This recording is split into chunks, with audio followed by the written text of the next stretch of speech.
മറ്റു വാർത്തയിലേക്ക് കോഴിക്കോട് തിരുവങ്ങൂരിൽ ദേശീയപാത നിർമ്മാണത്തിനിടെ സ്ലാബ് തകർന്ന് സർവീസ് റോഡിലേക്ക് വീണു.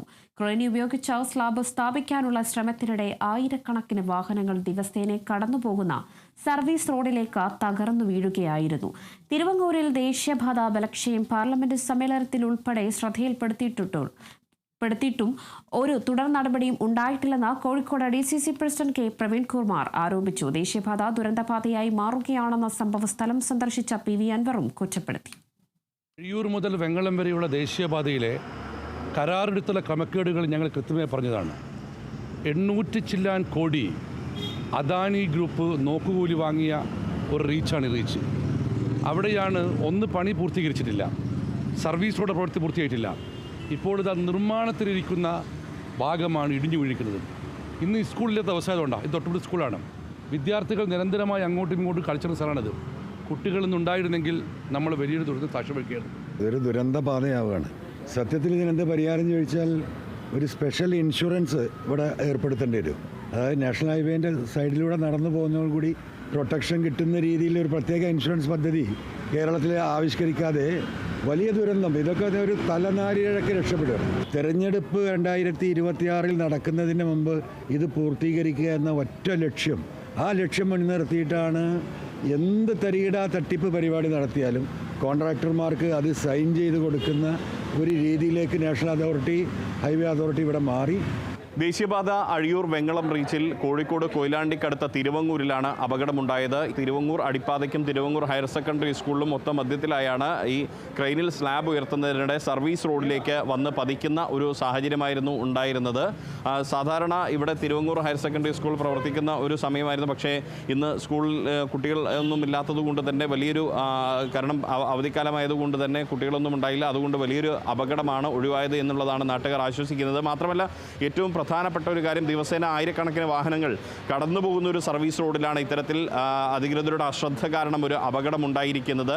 ഈ ഒരു പ്രദേശം കോഴിക്കോട് DCC പ്രസിഡന്റ് കെ പ്രവീൺകുമാറും തൃണമൂൽ കോൺഗ്രസിൻ്റെ സംസ്ഥാന കൺവീനർ PV അൻവറും ഒപ്പം തന്നെ മുസ്ലിം ലീഗിൻ്റെ ജില്ലാ ജനറൽ സെക്രട്ടറി ആയിട്ടുള്ള TT ഇസ്മായിൽ അടക്കമുള്ള നേതാക്കൾ അല്പം മുൻപ് സന്ദർശിച്ചിരുന്നു. ഇപ്പോൾ ഇവിടുത്തെ പ്രദേശവാസികളുണ്ട്. എങ്ങനെയാണ് ഈ സംഭവം ഉണ്ടായത്? ഇത് ഫിറ്റ് ചെയ്യുന്ന സമയത്ത്, പൊന്തിക്കുന്ന സമയത്ത് മറിഞ്ഞു വീഴുകയാണ് ഉണ്ടായത്. ഇത് പലവട്ടമായിട്ട് ഇവിടെ ഇതിൻ്റെ മുന്നേ ഇതെല്ലാം സെറ്റ് ചെയ്ത് പണി അവസാനിച്ച് പോകാൻ നേരത്താണ് ഇതിന് വിള്ളലുണ്ടായി. അത് വീണ്ടും പൊളിച്ചു മാറ്റി. അതിൻ്റെ ഭാഗമാണ് ആ സൈഡ് കിടക്കുന്നത്. ഇപ്പം അവിടെ ഫുള്ളായിട്ടില്ല.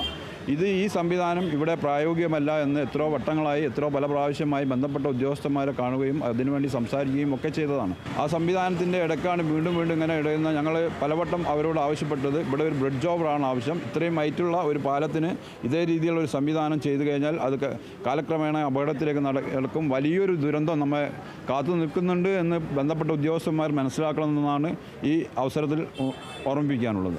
ഇവിടെ വ്യാപാരികളുണ്ട്, സമീപത്തെ വ്യാപാരികൾ അടക്കമുള്ളവരുണ്ട്. ഇത് ഇങ്ങനെ തകർന്നു വീഴുമ്പോൾ നിങ്ങളെ പോലുള്ളവരാണ് വലിയൊരു ദുരിതം അനുഭവിക്കേണ്ടി വരുന്നത് അല്ലേ? എന്താണ് ഞങ്ങളിവിടെ എത്തുമ്പോൾ സ്ലാബ് ഇവിടെ താഴെ വീണ് കിടക്കുകയാണ്. അവർ ഉപയോഗിച്ച സ്ലാബ് എന്ന് വെച്ചാൽ സ്ലാബ് പൊക്കാൻ വിചാരിച്ചൊരു പ്ലാസ്റ്റിക് സാധനമാണ്, നമ്മളെ റബ്ബർ ഷീറ്റില്ലേ, അതാണ് ഇട്ടത്. ഇവരെ പ്രവർത്തനം തീരെ ക്വാളിറ്റി ഇല്ലാത്തതാണ്. ഒരു പ്രാവശ്യം ഇതേമാതിരി പ്രശ്നം വന്നവരാണ് ഞങ്ങൾ തടഞ്ഞ് അതിന് ശേഷമാണ് ഇത് പൊളിക്കാൻ തുടങ്ങിയത്. അന്ന് ഡെപ്യൂട്ടി കളക്ടറും തഹസിൽദാരൊക്കെ വന്ന് ഓരോ നിർദ്ദേശപ്രകാരമാണ് ഞങ്ങൾ പിന്നും പണി തുടങ്ങാൻ വേണ്ടി പറഞ്ഞത്.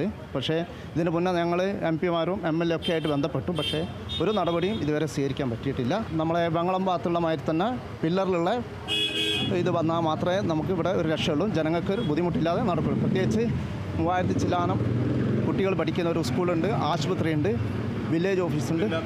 ഇന്ന് എന്തോ ഒരു ഭാഗ്യം വെച്ചാൽ മക്കൾ മൊത്തം ഇതിൽ രണ്ട് സൈഡ് കൂടിയാണ്. വെയിലുള്ള സമയമാണല്ലോ.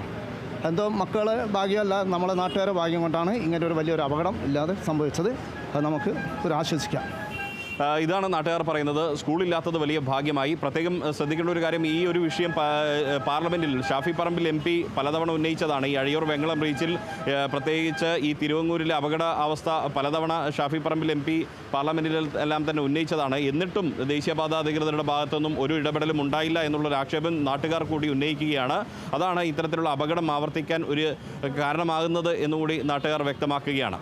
ക്യാമറ പേഴ്സൺ രാഹുൽ മക്കടയ്ക്കൊപ്പം Riyas KMR, Kerala vision news, Kozhikode.